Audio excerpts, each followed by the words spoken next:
Oskus müüa on startupi asutaja jaoks ilmselt kõige alahinnatum oskus.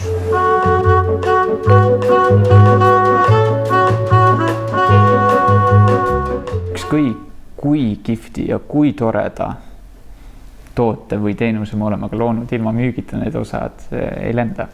Kõigepealt sa pead müüma oma esimesele kaasasutajale maha selle idee, et ta tuleks suga punti. Ma olen näinud oma elus nii palju startup'e, usu mind, see siin. See on kõige potentsiaalikam asi, mis kunagi ühestki häkatonist välja on tulnud ausalt. Siis sa pead müüma oma esimesele investoride maha selle usu, et sina ja su kaasasutaja suudavad midagi teha. If you could answer emails or read a book while driving your bike to work. Wouldn't that be super cool though? In 5 years time. So all bicycles will be self-driving, you know?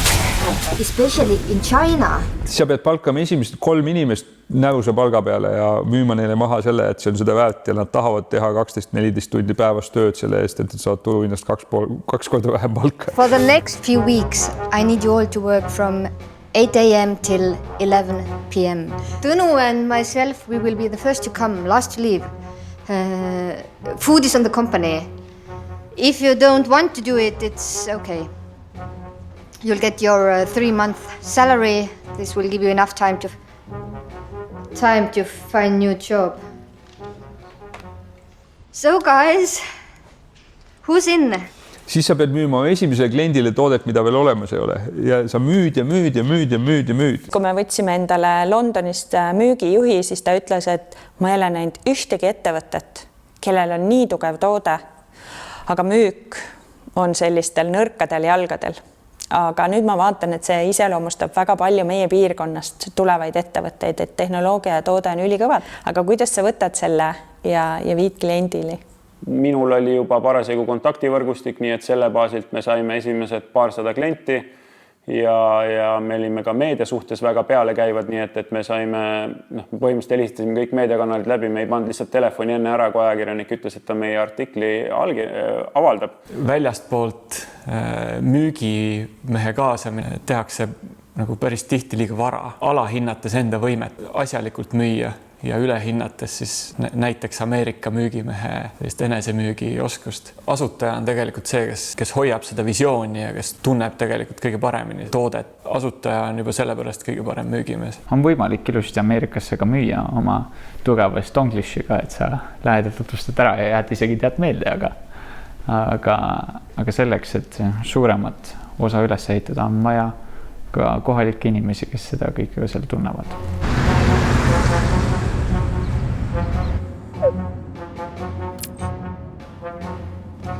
Your head of sales is a peddler.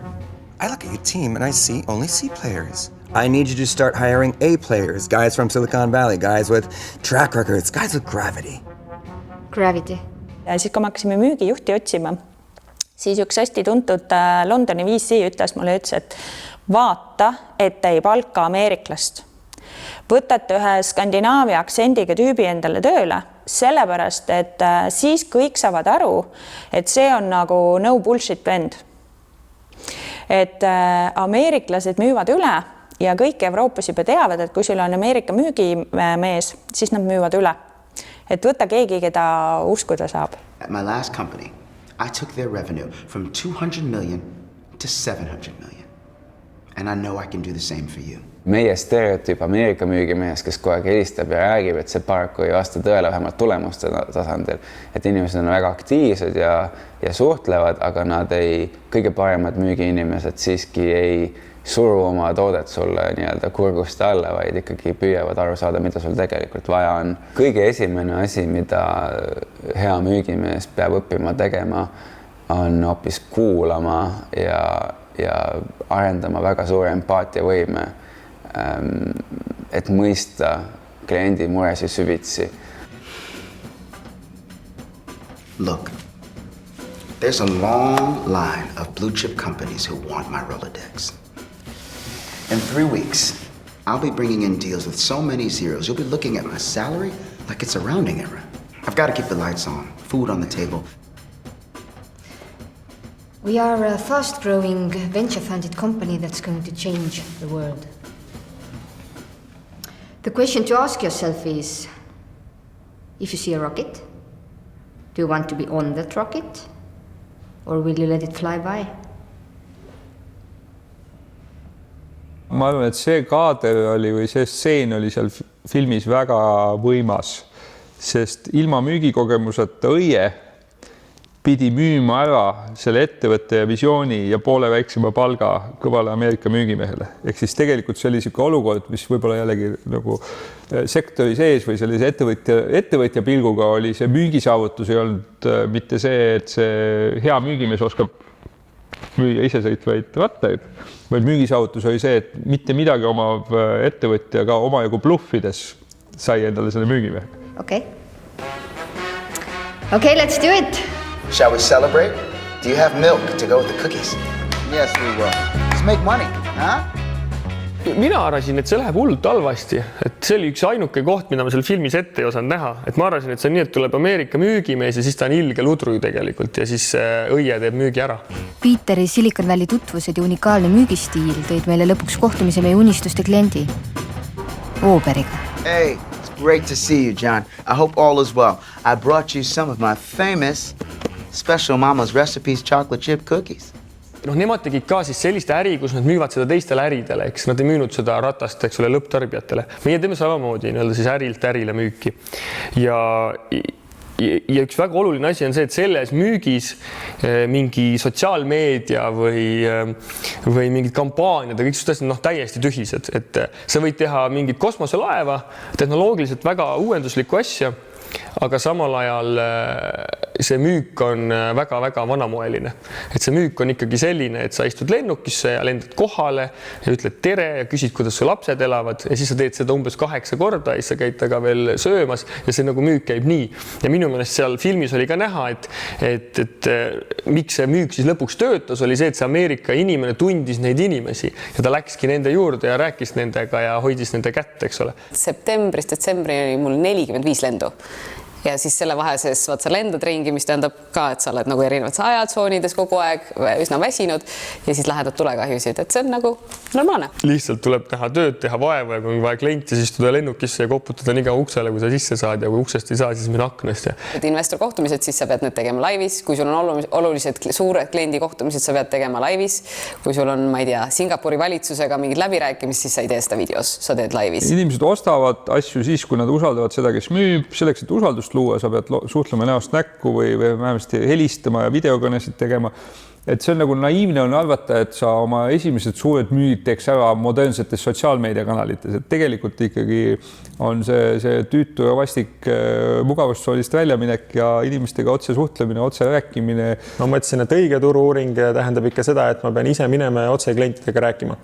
Ja see oli väga hea, et ma seda tegin, sest et ükski turu-uuring öelnud sellel ajal, et inimesed tahavad saada paremat taksotellimise lahendust ja äppi, aga kui ma tegin küsitluse ise ja otse küsisingi siis 100 inimeste käest oma koolis või lihtsalt tuttavate käest, siis see tuli väga selgelt välja. Sellised kaasaegsed internetikanalid ja et meie müük nüüd toimub Instagrami kontol või me ostame Google'isse reklaame ja need tavaliselt tulevad hiljem, et sa pead juba üsna kindel olema selles, et mis su toode on, kes see kasutaja on, kelle sa sihid.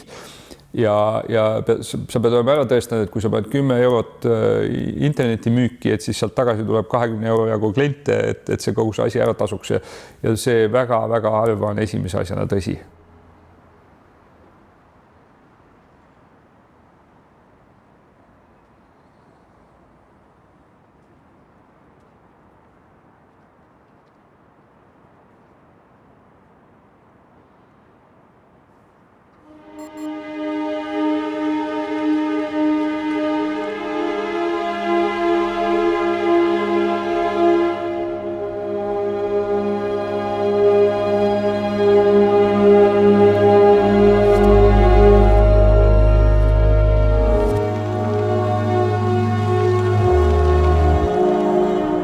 What do you think, John? It's impressive. Can you see how huge this will be? I don't want your technology. Mis me nagu alguses tegime, et ma kindlasti nagu jaburamaid asju, et ükskõik kui noor sa oled, ükskõik mis sa teed, kui sa teed mingit tehnoloogiat, mida su kliendil nagu võiks olla, mis on nagu huvitav, mingi tulevik. Ja siis sa lähed kliendi juurde ja ütled, et kuulge, et ma teeks teil tasuta demo. tasuta tuleks näiteks teile, mis toode see on. Ja siis, kui sul kõik kliendid ütlevad, suured ettevõtted, Bosch oli meil, et Bosch ütles, et väga äge, tulge tehke. Ja siis mõtled, yes! Olemas, product market fit, et nüüd on ta olemas.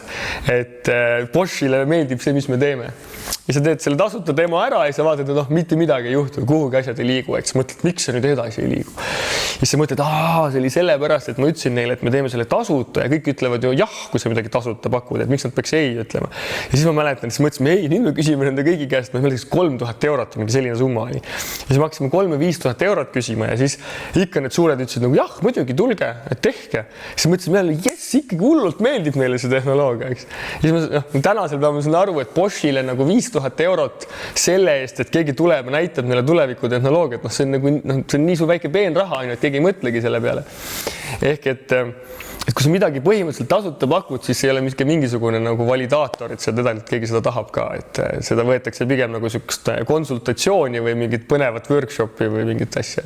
Et seda viga me tegime umbes 3 aastat. Müük on absoluutselt oskus, mida saab õppida.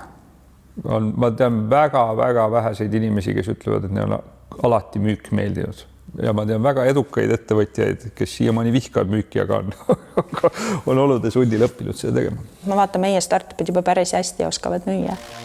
Juba väiksena ma unistasin sellest, kuidas saada suureks. Ent suureks saades suureks kasvada ma unustasin.